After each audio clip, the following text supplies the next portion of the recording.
Hello guys, welcome back to my channel. Jumpa lagi nih sama John Itung. Oke teman-teman, di pagi hari yang sungguh sangat berbahagia ini saya buat video lagi tentang usaha servis HP tentunya ya. Nah ini kemarin kita udah upload tuh ya, Advan S7C mati total, dikira rusak ternyata bisa hidup lagi.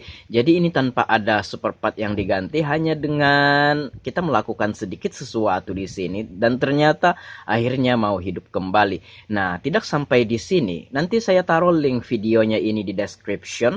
Nanti teman-teman tonton sendiri ya. Nanti ya mungkin ada sedikit beberapa yang bisa kita ambil manfaat dari video tersebut. Minimal bisa dijadikan edukasi atau informasi kayak gitu kan. Nah, di sini kemarin kan saya buat video ini dan langsung saya upload. Nah, tidak sampai di sana. Di sini saya akan sharing lagi berapa biaya atau tarif yang kita minta kepada pelanggan terkait dengan kasus yang kayak gini. HP-nya bukan HP, ini tablet ya, tablet Advan yang mati total ternyata nggak rusak. Jadi ini ceritanya adalah tablet ini tidak digunakan dalam jangka waktu lama. Intinya itu berbulan-bulan kayak gitu. Nah, pas mau digunakan dan ternyata tidak mau hidup, dicas orangnya sampai beberapa jam, tidak ada respon apapun, sehingga dikiranya rusak dan dikasih tahunya sama kita bahwa HP tablet tersebut matot. Dan ya udah, kalau kayak gitu ceritanya saya udah memiliki feeling nih, barangkali ya memang baterainya yang drop banget, sehingga ketika kita cas sampai beberapa jam itu tidak ada ngefek sama sekali, akibat karena itu drop banget gitu. Nah, habis banget sehingga walaupun dicas dalam jangka waktu yang lama berjam-jam itu tidak ada reaksi. Memang ada beberapa HP yang walaupun mati total atau baterainya habis banget, kemudian kita cas sampai 35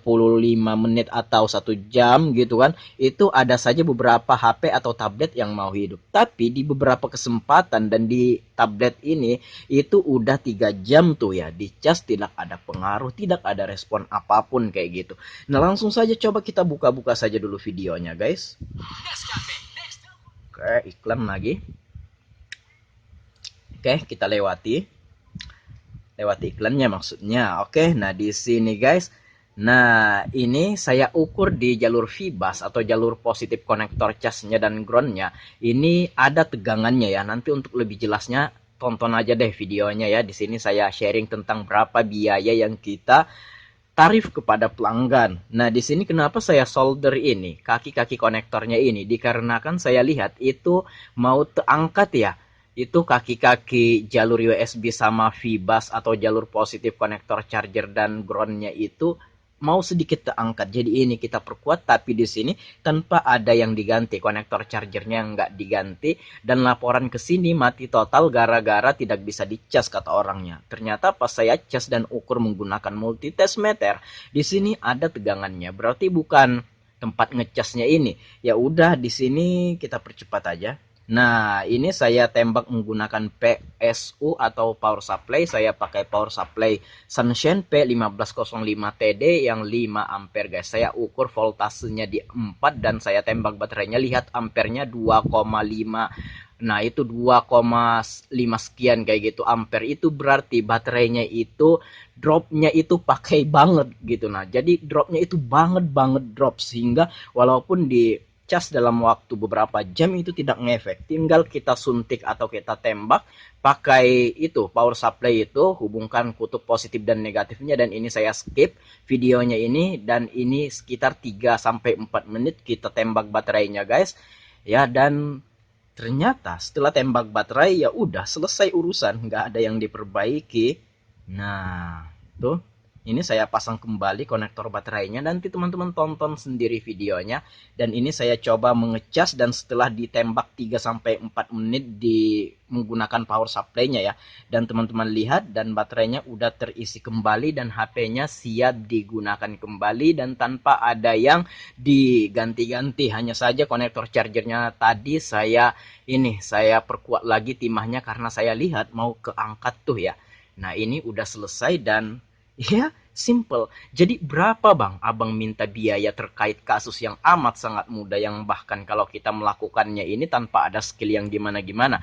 ya bervariasi untuk beberapa daerah, ya mungkin berbeda-beda. Kalau di tempat saya, ya kalau teman-teman saja yang servis yang kayak gini biasanya saya nggak ngasih tarif ya biasanya. Tapi kalau orang-orang yang apa ya istilahnya itu yang nggak kita kenal mau nyervis ya sedikit banyaknya tetaplah kita minta biaya karena di sini kan kita membongkar HP-nya ini kita mengeluarkan energi, tenaga bahkan waktu yang kita keluarkan di sini. Tetap saja kita minta biaya. Tapi apabila keluarga atau teman biasanya kalau saya nggak usah bayar, santai aja. Tapi kalau orang-orang yang nggak saya kenal atau orang-orang baru atau minimal saya nggak kenal lah kayak gitu kan, jadi di sini kita bisa minta biaya. Jadi jangan terlalu ini juga ya, jangan terlalu mahal. Kalau 25.000 atau 30.000 ya saya rasa masih sesuai. Paling tinggi biasanya kalau kasusnya kayak gini paling tinggi saya minta itu 50.000. Itu kalau menurut saya ketinggian. Kalau 25.000 atau 30.000 lah itu ya lumayan lah. Waduh, iklan lagi. Habiskah sudah videonya? Habis kayaknya tadi ya. Nah, habis sudah videonya. Nah, ya udah, tinggal nanti teman-teman tonton aja videonya, nanti saya taruh linknya di deskripsi. Dan dalam kasus yang kayak gini ya kita bisa minta kepada pelanggan itu ya sekitar 25 sampai 35.000 ya masih masuk kayak gitu. Dan teman-teman tidak perlu skill yang gimana-gimana dalam memperbaikinya ini, tinggal tembak pakai power supply dan tembak dayanya, atur voltasenya di 3,7 atau 4 lah kayak gitu, itu udah bisa. Nggak harus yang 5 ampere juga power supply-nya, yang 2 ampere atau pokoknya di bawah 5 ampere untuk tembak baterai itu bisa ya kayak gitu. Ya jadi ibaratnya itu apa ya, power supply lah yang bekerja, kita walaupun buka HP bongkar HP tapi power supply lah yang menembak baterai tersebut. Jadi kalau saya boleh katakan ya power supply itu, nah ini power supply saya, nah power supply itu ya bisa menghasilkan uang juga gitu. Nah walaupun ya kalau nembak-nembak baterai kayak gitu cuma 25 atau 30 kan, kalau dikalikan 10 udah berapa, udah bisa beli power supply yang baru kayak gitu. Nah 10 biji aja HP yang bisa kita tembak baterainya dan bagus, sementara biayanya ya asumsikan saja biayanya 30.000 sekali nembak baterai atau ya kayak gitulah. Jadi 30.000 kali 10 dapat 10 HP udah 300.000, dapat power supply yang baru itu bos. Itulah, nah itu power supply saya yang udah menghasilkan saya uang. Jadi lewat penembakan baterai tersebut kita bisa minta 25 sampai 30. Jangan 50 deh, nanti ke mahalan. HP-nya juga HP apa, tabletnya juga tablet murah juga kan. Nah, inilah power supply saya yang saya gunakan untuk menembak baterai yang menghasilkan saya uang, dan dalam kasus tersebut saya dapat uang 25.000 atau 30.000 lah kayak gitu. Oke, mungkin demikian saja video kali ini. Semoga bermanfaat. Sampai jumpa di lain kesempatan. Semoga bisa diambil manfaat dari video ini, dan jangan lupa subscribe jika kamu belum, supaya kami lebih semangat lagi buat konten dan supaya channel ini bisa terus berkembang dan mengupgrade terus konten-kontennya supaya lebih bermanfaat lagi. Baiklah, saya John Itung, see you the next video my brother.